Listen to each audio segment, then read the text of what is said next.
एक बार की बात है, तथागत गौतम बुद्ध से उनके एक शिष्य ने पूछा कि कर्म क्या है। यह सुन गौतम बुद्ध मुस्कुराए और उन्होंने जवाब दिया, कर्म को समझाने के लिए मैं तुम्हें एक कहानी सुनाता हूँ। इस कहानी को सुनने के बाद तुम सभी यह समझ जाओगे कि कर्म क्या है। गौतम बुद्ध ने कहानी सुनानी शुरू की कि एक राज्य में एक राजा राज करता था। एक बार वह अपने मंत्री के साथ देश का भ्रमण करने निकला।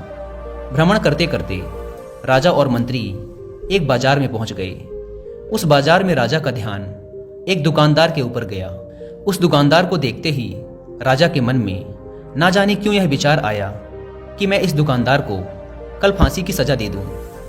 यह बात राजा ने अपने मंत्री को बताई।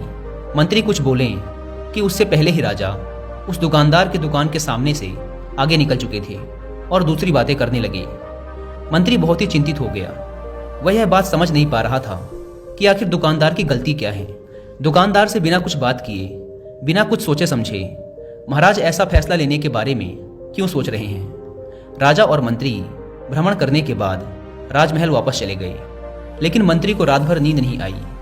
सुबह जागने के बाद मंत्री एक साधारण प्रजा का रूप बनाकर उस दुकानदार के पास गया और उस दुकानदार से पूछा, तुम बेचते क्या हो?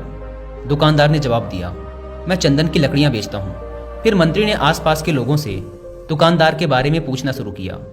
सबने जवाब दिया कि दुकानदार किसी से बोलता नहीं, हमेशा दुखी रहता है। मंत्री को बात समझ में आ गई। वह मंत्री फिर वापस दुकानदार के पास गया और उस दुकानदार से पूछा, तुम दुखी क्यों रहते हो?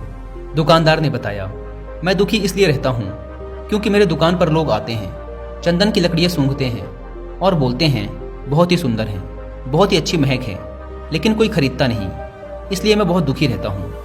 मंत्री को भी दुकानदार की बात सुनकर दुख हुआ। उसने सोचा कि आखिर कोई भी दुकानदार दुखी क्यों ना हो अगर उसके दुकान का कोई भी सामान खरीदा ना जाए, जबकि सामान में कोई कमी ना हो। मंत्री सोचने लगा कि यह दुकानदार अपने दुखों की वजह से इतना दुखी रहता है, परंतु राजा इस दुकानदार को फांसी पर क्यों लटकाना चाहते हैं। अर्थात राजा के मन में आए हुए विचार का उत्तर अभी तक मंत्री को नहीं मिला था। मंत्री ने फिर दुकानदार से पूछा, भाई तब तुम क्या करोगे अगर तुम्हारे दुकान की सारी चंदन की लकड़ियां ऐसे ही रखी की रखी रह जाएंगी तो? दुकानदार ने गुस्से के भाव में बोला, हाँ मैं जानता हूं कि मेरी चंदन की लकड़ियां ऐसे ही रखी रह जाएंगी, इन्हें कोई नहीं खरीदेगा। इसीलिए तो मैं सोचता हूं कि हमारे देश का राजा जल्दी से जल्दी मर जाए। अगर वह जल्दी से मर जाता है तो मैं उस राज दरबार में उस राजा के दाह संस्कार के लिए अपनी चंदन की लकड़ी दे देता, जिससे मुझे कुछ पैसे भी मिल जाते और इस बाजार के अलावा बाकी के लोगों को भी मेरी चंदन की लकड़ियों के बारे में पता चलता। तब फिर शायद कुछ न कुछ लोग मेरी दुकान से चंदन की लकड़ियां खरीदने जरूर आते। मंत्री दुकानदार की बात को सुनकर सब कुछ समझ गया, लेकिन मंत्री बहुत चतुर और समझदार भी था। उसके मन में एक विचार आया। मंत्री ने दुकानदार से चंदन की कुछ लकड़ियां खरीद ली। इस खरीदारी से दुकानदार को कुछ पैसे भी मिल गए और वह थोड़ा खुश भी हो गया। मंत्री चंदन की लकड़ियों को लेकर वापस राज दरबार चला गया। राज दरबार पहुंचकर मंत्री ने उन चंदन की लकड़ियों को राजा के समक्ष रख दिया और बोला कि हे राजन, ये चंदन की लकड़ियां उसी दुकानदार ने आपको भेंट की हैं जिस दुकानदार को आप कल फांसी देने के बारे में सोच रहे थे।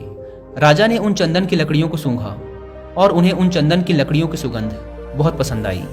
उन्होंने कहा, यह चंदन की लकड़ियां बहुत ही ज्यादा खुशबूदार हैं। दुकानदार के इस अनोखे भेंट से राजा बहुत खुश हुए और मंत्री को कुछ स्वर्ण मुद्राएं देकर बोले, जाओ उस दुकानदार को ये स्वर्ण मुद्राएं इनाम में देना और बोलना कि आज के बाद महल में जब कभी भी चंदन की लकड़ी की जरूरत पड़ेगी तब तुम्हारे दुकान से ही चंदन की लकड़ी ली जाएगी।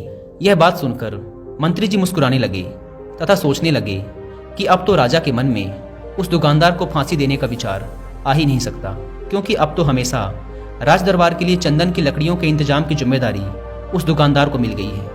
मंत्री स्वर्ण मुद्राओं को लेकर वापस दुकानदार की तरफ चल पड़ा। इधर राजा इस विचार में पड़ गए कि वह दुकानदार तो बड़ा ही अच्छा इंसान है।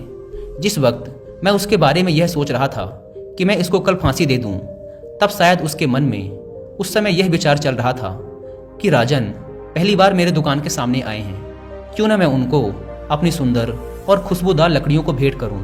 और आज उसने मुझे भेंट भी किया। बेवजह ही मैं उसको फांसी देने के बारे में सोच रहा था।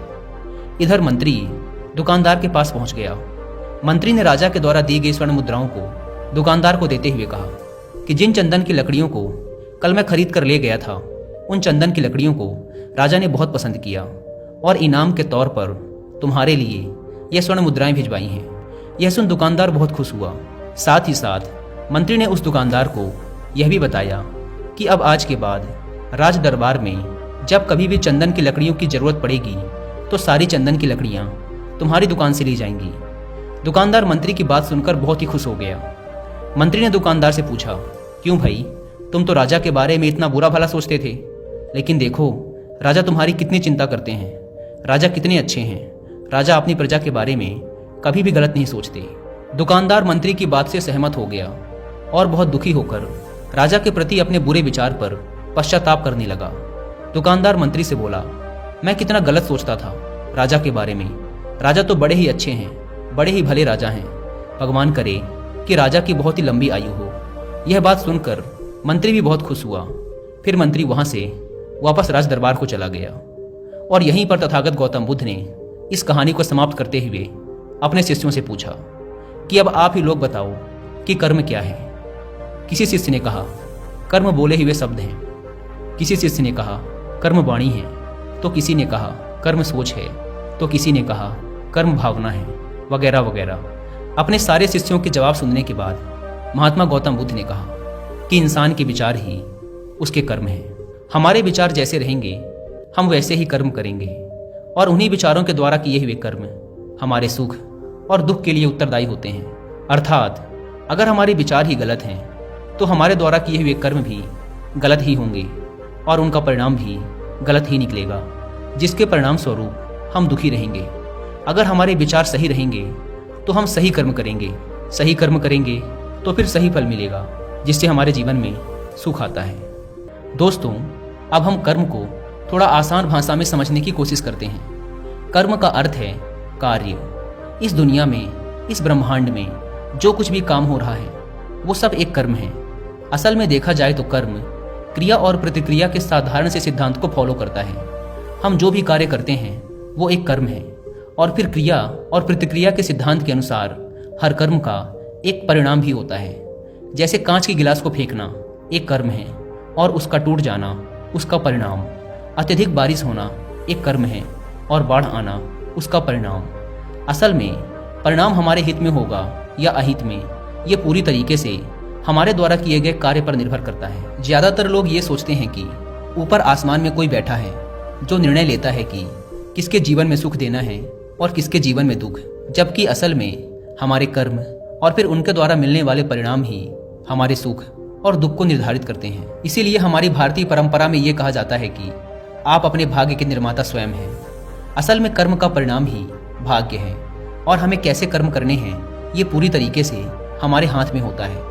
तो जब कोई अच्छा कर्म करता चला जाता है तो उसका भाग्य भी अच्छा होता चला जाता है। जैसे अगर दो बच्चे हैं और उसमें से एक बच्चा बचपन से ही नई चीज़ों को सीखने और जानने का प्रयास करता रहता है, वो हमेशा ही जो भी करता है उसमें अपना सर्वश्रेष्ठ देने की कोशिश करता है।